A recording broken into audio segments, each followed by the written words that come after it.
اللہ تبارک و تعالیٰ نے موقع موقع سے اپنے بندوں کو اپنا قرب عطا کرنے کے لیے اللہ نے خاص احکامات دی۔ ان خاص احکامات کے ذریعے سے بندہ اللہ کے قریب ہو جاتا ہے۔ اللہ تعالیٰ نے قرآن مقدس میں فرمایا اعوذ باللہ من الشیطان الرجیم بسم اللہ الرحمن الرحیم والفجر ولیال عشر، اللہ نے فجر کی قسم کھائی اور 10 راتوں کی قسم کھائی۔ مفسرین نے لکھا کہ 10 راتوں سے مراد ذی الحجہ کی 10 راتیں ہیں۔ ایک حدیث میں آیا کہ اللہ تبارک و تعالیٰ کو ان 10 دنوں کے اعمال صالحہ کے مقابلے میں ہے نا کوئی اور نیک عمل اللہ کو قبول نہیں، قابل قبول نہیں۔ یعنی جتنا اللہ تعالیٰ ان 10 دنوں میں یعنی ذی الحجہ کے 10 دنوں میں نیک اعمال اللہ کو محبوب ہے، کوئی اور نیک عمل نہیں۔ یہاں تک کہ صحابہ نے پوچھا کہ اگر میں کیا کریں، اس کے علاوہ دنوں میں جہاد کرے تب بھی اتنا محبوب نہیں ہو کہاں؟ اللہ کے نبی نے فرمایا ہاں، اگر تم کیا کرو ان ایام کے علاوہ تم جہاد جیسا محبوب عمل کرو تب بھی وہ ان 10 دنوں کے نیک اعمال کو نہیں پہنچ سکتا۔ اللہ تعالیٰ نے اس آیت میں قسم کھائی ہے 10 دنوں کی، یعنی ذی الحجہ کے 10 دنوں کی، اس لیے ان 10 دنوں میں عبادت کا ثواب بہت زیادہ بڑھ جاتا ہے، بہت زیادہ بڑھ جاتا ہے۔ اور اللہ تبارک و تعالیٰ جب کسی چیز کی قسم کھاتا ہے تو اس کی اہمیت کو بتانے کے لیے، اس کی اہمیت کو ہم بندوں کے دل و دماغ میں بیٹھانے کے لیے قسم کھاتا ہے۔ ابھی ذی الحجہ کا مہینہ شروع ہی ہونے والا ہے۔ اس ذی الحجہ کے تعلق سے بہت سے احکامات اللہ کی طرف سے وارد ہوئے، جیسے یہ ذی الحجہ کے مہینے میں 9ویں ذی الحجہ کو عرفہ کا دن کہا جاتا ہے، اور یہ سال میں ایک دن عرفہ کا ہوتا ہے۔ اس موقع سے ایک جو غلط فہمی ہے اس کو بھی دور کرنا مناسب ہو، یہ ہے کہ بہت سی عورتیں یہ خیال کرتی ہیں کہ سال میں 2 عرفے ہوتے ہیں، ایک تو ذی الحجہ میں جو حقیقتاً عرفہ ہے، اصلاً عرفہ ہے، اور ایک جو ہے شعبان کے 14ویں شعبان میں ہوتا ہے عرفہ۔ حالانکہ پوری ذخیرہ احادیث میں اگر کسی عرفے کا ذکر ہے تو وہ 9ویں ذی الحجہ کا، اسی دن کو عرفہ کا دن کہا جاتا ہے۔ اور عرفہ کے دن کے روزے کے بارے میں اللہ کے نبی علیہ السلام نے فرمایا جس نے عرفہ کا روزہ رکھا اس کے 1 سال اگلے 1 سال پچھلے گناہ معاف کر دیے جاتے ہیں۔ اتنا بڑا ثواب ہے عرفہ کے روزے کا۔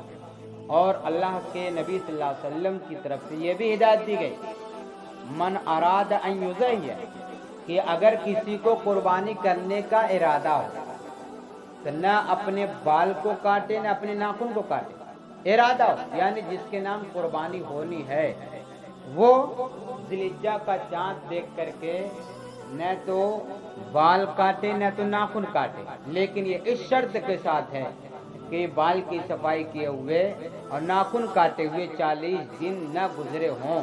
لیکن اگر کسی کے 40 دن گزر رہے ہوں تو اس کے لیے استحباب نہیں ہے، یہ مستحب ہے، یہ نہ تو واجب ہے نہ تو فرض ہے، تو اس کو مستحب طریقہ سمجھ کر کرنا چاہیے، اس کے علاوہ بہت ضروری سمجھ کر نہیں کرنا چاہیے۔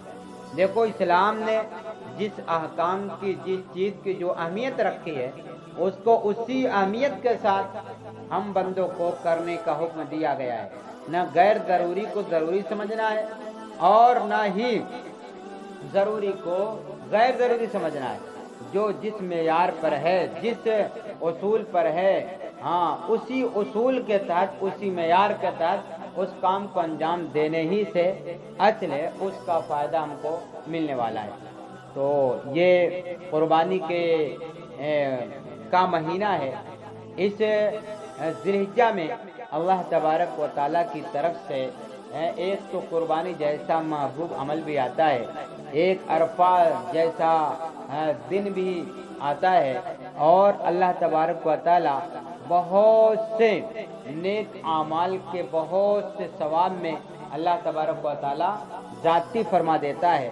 اور اس کی اہمیت کے لیے یہی بات کافی ہے کہ اللہ تعالیٰ نے ولیال عشر کے ذریعے سے ان 10 دنوں کی، یعنی اس مہینے کی 10 دنوں 10 راتوں کی قسم کھا کر کے ہم بندوں پر ان 10 دنوں کی اہمیت کو اجاگر فرما دیا اور توجہ دلا دی کہ اے بندو، یہ 10 دن بھی اللہ کے بڑی ہی قرب کے ذریعے کے آ رہے ہیں۔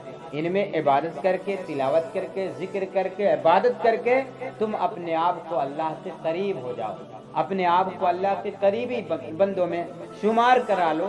یہ عظیم موقع آیا ہوا ہے، اس موقع کو غنیمت سمجھتے ہوئے جو اسلامی سال کا سب سے آخری مہینہ ہے، اس کے بعد اسے اسلامی سال کا سب سے پہلا مہینہ محرم شروع ہونے والا ہے، تو یہ جو ذی الحجہ کا مہینہ آ رہا ہے، اس ذی الحجہ کے مہینے میں خوب اللہ کی عبادت کرو، خوب نیک اعمال کرو، اور نیک اعمال میں سب سے زیادہ جو اللہ کو عمل محبوب ہے وہ قربانی کے دن میں قربانی کرنا محبوب ہے۔ اللہ تعالیٰ کو ان 3 دنوں میں جو قربانی کے 3 دن آتے ہیں، قربانی سے زیادہ کوئی عمل محبوب نہیں ہے۔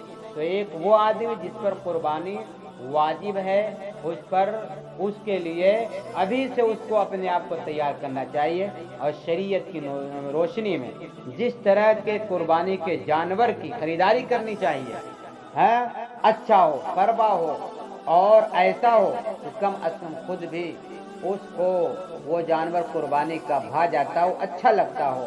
ایسا نہ ہو کہ مری بکری اللہ کے نام پر ہو جائے، ایسا نہ ہو، بلکہ اللہ کے نام پر سب سے بہتر کیا کرنا چاہیے؟ جانور قربان کرنا چاہیے۔ اللہ تبارک و تعالیٰ خود قرآن مقدس میں فرماتے ہیں لَن يَنَالَ اللَّهَ لُحُومُهَا وَلَا دِمَاؤُهَا وَلَٰكِن يَنَالُهُ التَّقْوَىٰ مِنكُمْ۔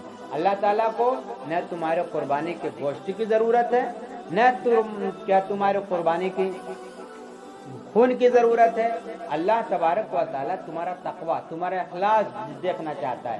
یہ میرا بندہ کس ارادے سے قربانی کر رہا ہے، جانور کو خرید رہا ہے۔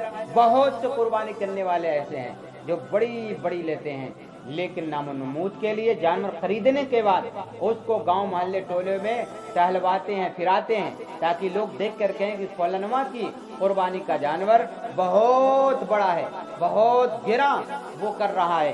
اگر نام و نمود کے قربانی کیا تو یقیناً وہ قابل قبول نہیں ہوگی، فرض تو ادا ہو جائے گا، لیکن وہ اس کا کوئی اللہ کے نزدیک درجہ بلند نہیں ہوگا، اللہ کے نزدیک قابل قبول نہیں ہوگی۔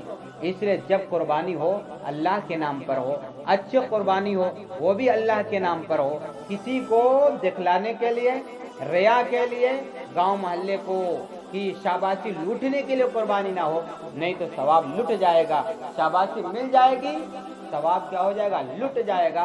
اس لیے ان سب چیزوں کا اس ذی الحجہ کے مہینے میں دھیان دینا چاہیے، اور ہم کو خوب تر خوب اللہ کی عبادت میں، اللہ کے احکام پر چلنے میں، اور ان 10 راتوں میں اللہ تعالیٰ کا قرب حاصل کرتے ہوئے خوب سے خوب تر اخلاص کے ساتھ عبادت کرنی چاہیے۔